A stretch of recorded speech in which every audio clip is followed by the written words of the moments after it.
This is the Taylor series approximation of a successful job search. Zeroth order, graduate. You may have heard of college dropouts like Steve Jobs, Bill Gates, and Snooki, who have ended up becoming among the richest people in the world, but they are the exception, not the rule. And if you want to go be an entrepreneur or a movie star, you can go try and do that. But if you're going to start a career, you have to graduate. End of story. Other factor in the zeroth order is don't be stupid. Be careful on Facebook, etc. You've heard this before. Get to your job interview on time. Wear appropriate clothing. Just don't be stupid. Gotta do it. That's zeroth order. Simple stuff. First order. I'm not going to spend too much time on the first order terms because you'll find articles about them everywhere. The first order terms, in my opinion, are the resume and cover letter. You got to start, I suggest start writing your resume either once you start looking for internships or at the very least at the beginning of your last semester of college. That's when you should start your job search. This is one place where your career center is useful, which is resume coaching. They usually should have a resume coach. This is about the one good thing career centers have. And they'll help you formulate a resume, and you can read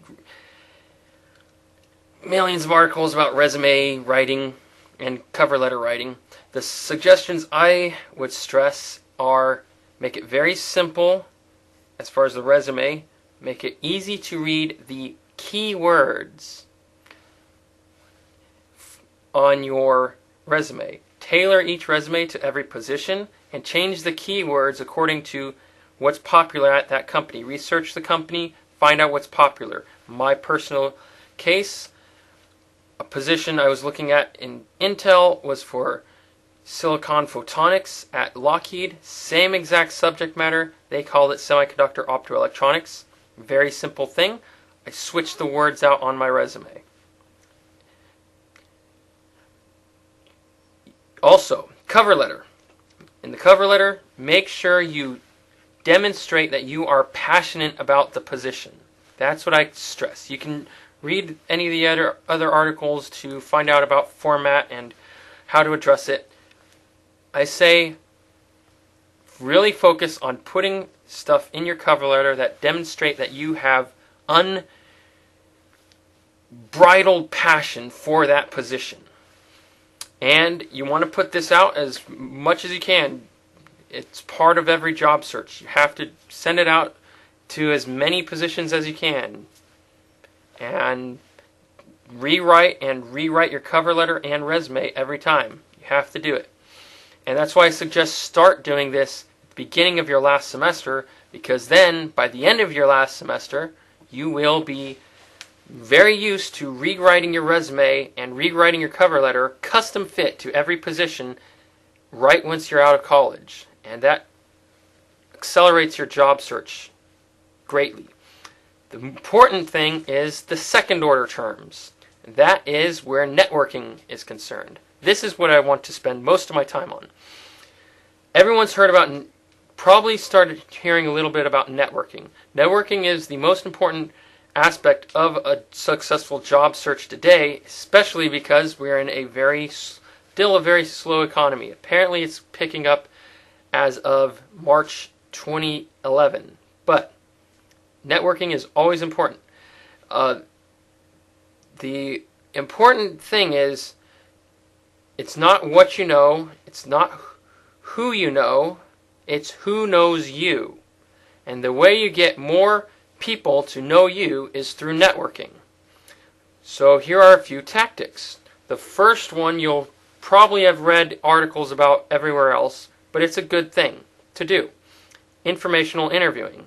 And that is where you just find somebody to do you interview somebody at a company about anything, information regarding career within their field and how they got there, etc., etc., etc. It's a good thing to do to gain information about companies, about careers, to learn about your career choice, and to learn what you need to do to have a successful career. And it shows somebody that you are passionate, that you are responsible, that you are interested, that you have a drive, and that you are working to succeed.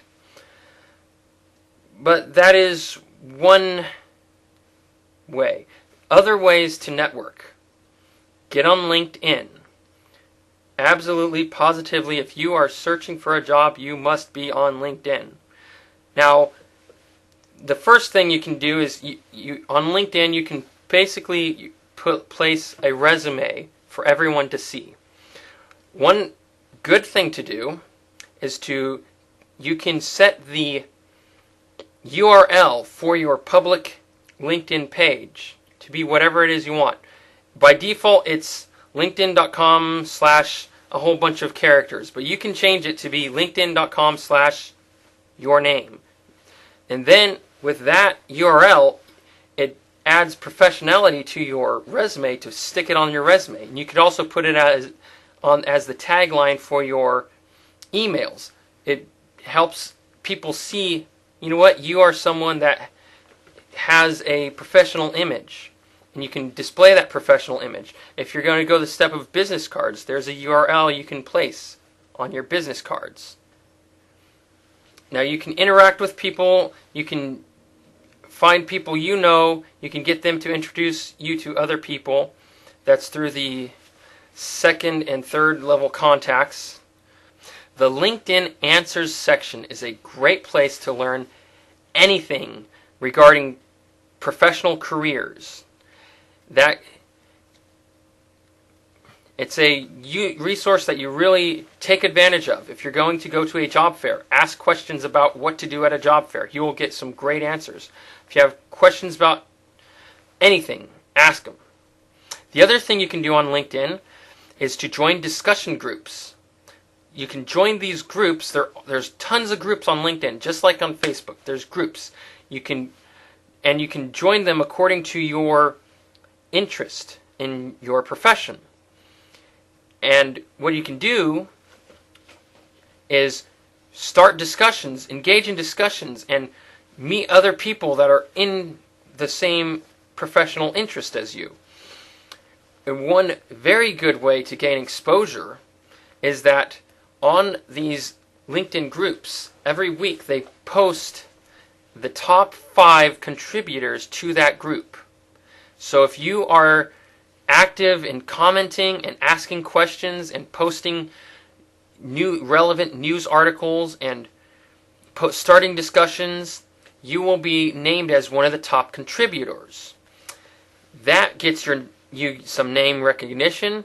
These are also, you can start relationships, professional relationships through these discussion groups, and you can add more contacts so you can grow your own LinkedIn network to have more people who you can get introduced to. And it's also something you can put on your cover letter, as in, this is something you can show to a prospective employer that you are passionate about this particular industry. Another place to go do networking is at trade shows. Every single professional industry has trade shows. These are very good places for a college student to go to because you can learn from other people from the industry about what goes on in the industry. You can learn the vernacular of that industry. You can also learn how the industry interacts, how all the different companies, how the web of companies that create this particular market space interact with each other, and how the suppliers and all the different complex relationships interact. And then you can know all the different companies. This is something that's good for you to learn. It's also something that's good for you to put on your cover letter to show that you are passionate. It's also a place to grow new professional relationships. It also gives you a leg up in an interview because now you would go to an interview not just maybe reading the Google results for that company, but now you have a intimate understanding of how that particular company interacts with the market space and all its web of suppliers and customers and competitors. And you would be able to bring that to your interview. A good tactic to do at a trade show is to start a conversation with someone at the booth. Take their business card. If you have a good conversation, get their business card, write down on the back what it is you talked about. Give a couple days after the trade show for them to rest up, then shoot them an email extending that conversation, maybe asking something deeper relating to what you talked about. Like, hey, Mr. So-and-so, remember me, I'm the college student who is interested in this industry, and I asked you about these competitors and how you are better, and I was thinking, what if you did such and such, and da-da-da-da-da, and continue the conversation. Keep it going a while, and then on the company's website, if you see an opening available at that particular company, then you can rely on that interaction and go to that guy that you talked to at the trade show and you've been emailing over and over again for the last 2 weeks. You can say, hey, Mr. So-and-so, I just noticed there's an opening at your company that I'm interested in. Would you like to, I plan to apply there for this position.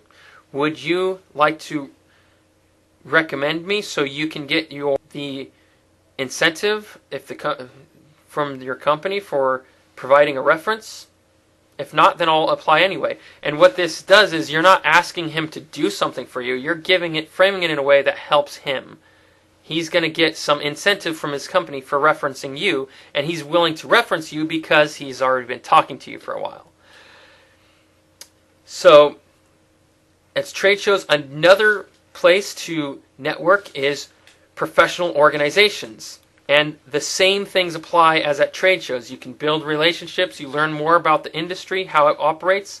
You can put it on your cover letter to show, and on your resume too, to show your passion and drive for success within this particular industry. One particular organization I'd like to promote is Toastmasters. Toastmasters is a professional organization made up of individual clubs whose members attend the meetings to practice public speaking skills. This gives you a great opportunity to practice public speaking, which is something you're going to have to use within your professional career, and it's also a place to meet other professionals from a wide variety of industries. And this allows you to build a network not just in your own industry, but across a wide net. And it's also a place to show these other people that you are trying to improve yourself, that you have a drive for success. And within Toastmasters, you help the other members. So you're showing to the other members that you are willing to help them. That will then lead to a positive relationship within the professional realm. And so I suggest check out Toastmasters.com, find a local club in your area, shop around the clubs, and find one that seems to be a very positive club that is going to build you up and that you can add something to them. It's a great place to meet other people and to develop important professional skills and to build a network. And you can put it on your cover letter and your resume as well. So for the second order terms, these are the ones that really build your career. And they don't just get you the job right away. This is also how to develop a professional career for years to come. This builds your net and builds the framework that will develop your career as you progress for decades in the future.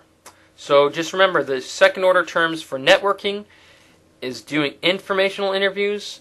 Get active on LinkedIn. Don't just make the home page. Be active on LinkedIn. Go to trade shows and talk to people. Pick up business cards. Start conversations. Get to know people. Get to know what's going on. Get to know the companies. Join professional organizations. Join Toastmasters.